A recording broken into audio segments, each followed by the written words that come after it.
Community Viewpoint with John Pollock and Maria Hurst. And welcome once again to Community Viewpoint. I'm John Pollock, your host once again for this segment of Community Viewpoint. Today we're going to be talking with Michael Gagliano. You got it. Perfect. Mike's from the Midwest like myself. Not you, but your family has been, you were talking about Milwaukee. Milwaukee. He's a cheesehead.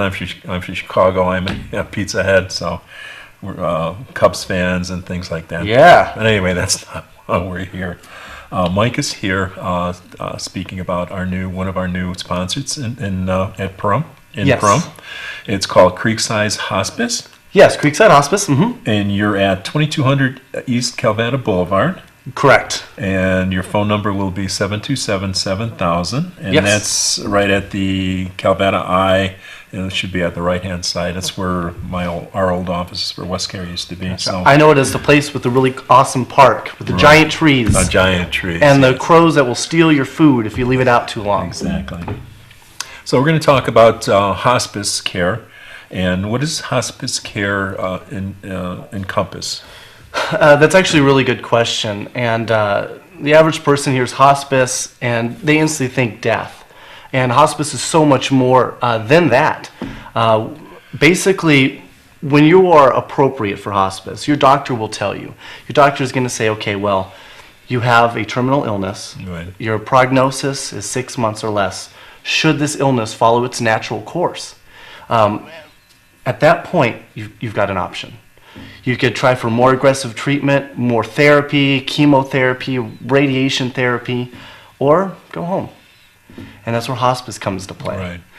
Make your final days a lot easier and more relaxing. Absolutely. Let us come in, let us work on comfort, let us work on the actual care of the symptoms. Mm-hmm. That way, you can go naturally. Right. You could take your time, be at peace, get to see your family while you're still lucid, while you still have the ability to.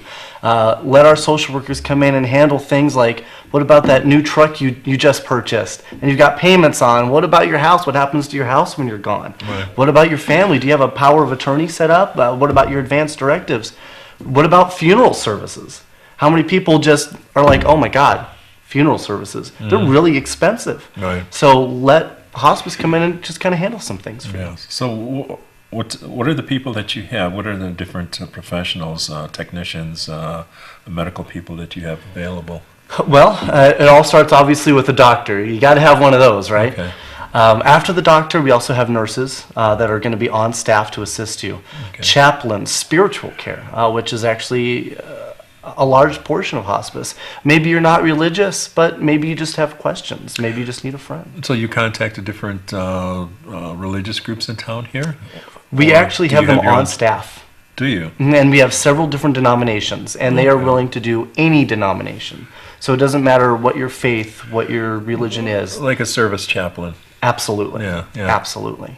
Social workers, they handle those things like advance directives and to make sure that everything is in order at that time of transition for you and for the caregivers. We also offer bereavement coordinators and counseling for not only after the transition, but what about before? What about that anticipatory grief? I mean, you're dealing with a lot of different losses that could come up. I mean, the loss of your healthy self, the loss of, being able to take care of yourself, the loss of being able to make decisions. So those are things where a bereavement coordinator can come in and say, okay, well, let's talk about those things. And then not to mention our volunteer services as well and CNAs as well. So we try to have a nice interdisciplinary group that kind of like that encircles you. That is a huge support team just to ensure you get everything you absolutely need from hospice. When we're talking about the Cubs, you'll have a full team, first, second, third base, shortstop, pitcher, catcher. You have everything covered. Gotta have it all. Yeah. Exactly. Yeah, that's cool. No shortstop, then there it goes, and you might as well not even be playing on the field, right? Yeah. As I get older, I'm thinking about this a little bit more and more. Of course. As we get into our 60s and then 70s, hopefully we make it that far. These things come into our minds. So yes, absolutely. So the volunteers, do you have people different groups that you go to, or do they come to you? How does the volunteer work? Volunteering is one of those things where it's a calling. Hospice is a calling, and being able to spend time with somebody that may be in hospice right now is a calling, and it could be from groups. I've worked with the Lions groups, the Rotary groups, Key clubs. I've worked with massage therapy groups in town, and it's just a matter of who you are and what it is that you want to accomplish, in life, and what do you want to do to feel good about yourself and to help out the community. And hospice is a great way. A lot of people in hospice, they may have caregivers, but they've been taking care of, Grandma Jones for 2 years now, and they're burnt out. Mm-hmm. Grandma Jones is lonely. Her friends have long gone, moved on, and she would probably really like somebody just to come in and say, "How are you?" Right. Yeah, because a lot of times we're just by ourselves. We've lost our loved ones probably before we came out here. We retired. Years passed. Yeah. So I had one lady, she hadn't seen a dog in 3 years. So we brought a dog in, let her pet it. Yeah, it's another thing. Do you like doing that, working with animals? 'Cause Absolutely. I've heard that, and it does work too. Give somebody a nice little pet, a nice dog.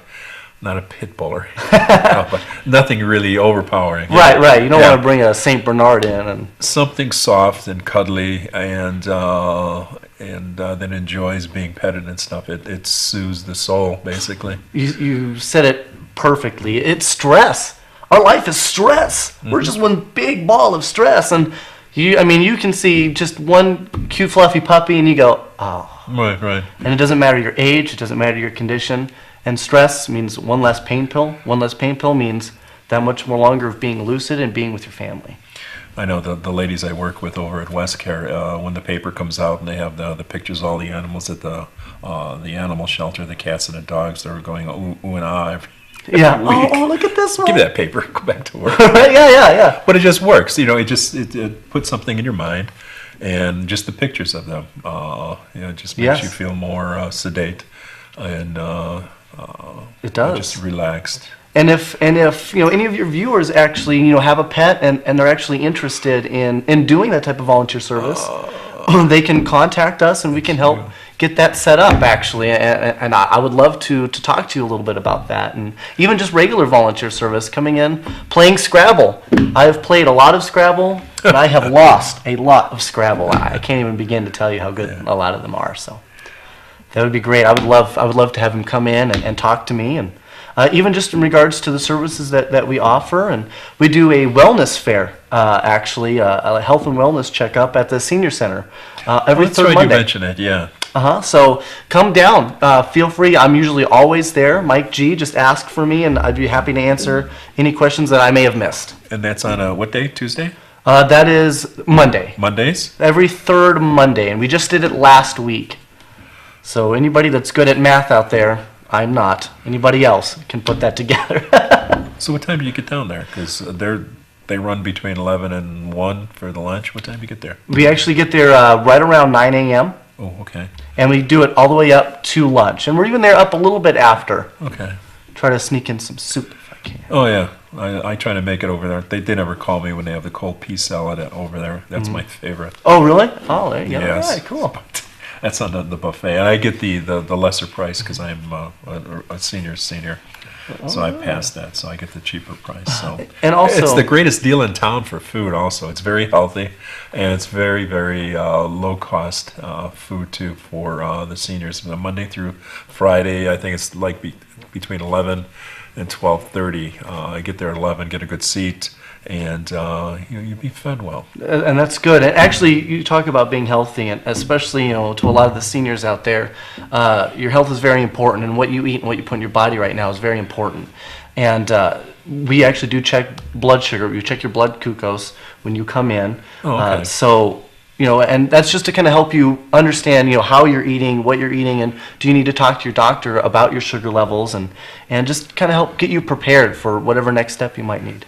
Not to be disrespectful, do you have a food Nazi that comes in, go through the cabinets and throw out the stuff? We don't. But do you have a nutritionist? Actually, at that point, the nutritionist will really come down to being the nurse. Okay. And the doctor. They better know. Yes. And they'll kind of decide, okay, what are you eating? What can you eat? Right. What's going to be symptomatic to you, and what's going to make it easier on you. I know, because the doctor in years past gave me these pills for cholesterol, and then dummy me, now I get these big boxes of Quaker oats, or the cheaper stuff, the whole oats, and you just heat it up with a little water, put a little bit of brown sugar, some fruit in there, and you lower your cholesterol without the pills. It's cheaper, right? Yes, and it's healthier. It's all about saving money, healthy. I'm the worst. I can't go anywhere without a box of cookies. I'm hidden all around the house. My girlfriend goes nuts because she'll just find like cookie crumbs and cookie wrappers all over the place. I have to have them. Or at least two oatmeal cookies. That's right. At least I'll switch to oatmeal. I should take my own advice. Practice what you preach, right? Yeah. It would only make sense. Because there's plenty of different types of oatmeal cookies that are very, very tasty. But the nutrition is very important in what you eat, because your body is our bodies are much more sensitive as we get older, and at that point of life, we have a lot of pills going into us also that don't sit well on our systems. Absolutely. But so we got about 3 minutes left. So Great. let's run through this again. You're Sure. at 2200 East Calvada Boulevard. Yes. That's right near the Calvada Eye, and that's 727-7000. It's Creekside Hospice. Michael G. That's me. And if you want to talk about the Cubs or anything, give me a call. Also, I just want to put out some appreciation to a lot of our volunteers out there right now that are really helping us out. They don't. Yes. And also to our veterans. We get a lot of veterans, obviously, in our service, and we get a lot of veterans that actually volunteer. And the things that they've done for our country just cannot be forgotten. And so I say thank you to all of you out there that have done so much for us, and Creekside Hospice, and myself included. We really appreciate everything you've done, and we're honored that you've let us into your community. Yeah, and just before we close, there's a fantastic article in the Front Valley Times when we're taping this on Friday. Oh, great. In the community section about our veterans. So if you want to read that, it's in the community section. The only thing that I had an issue with, there's a food bank there. It says Monday through Friday from 10 till 12. It's from Monday, Wednesday, and Fridays from 10 to 12 at the food bank. So don't get there at like 9:58. It won't be open. No, get there on Monday, Wednesday, and Friday. Perfect. They're closed on Tuesday and Thursday. So I want to make sure that you're not disappointed when you go over there, because they have wonderful services there for us. There's different types of food banks, but that's the one that services us in general, the veterans. I'm a member of AmeriCorps, working with veterans. Oh, that's great. And I am a veteran from Vietnam. So thank you, sir. So thank you very much, Michael. Thank you for watching, and we will see you in segment 2. Bye.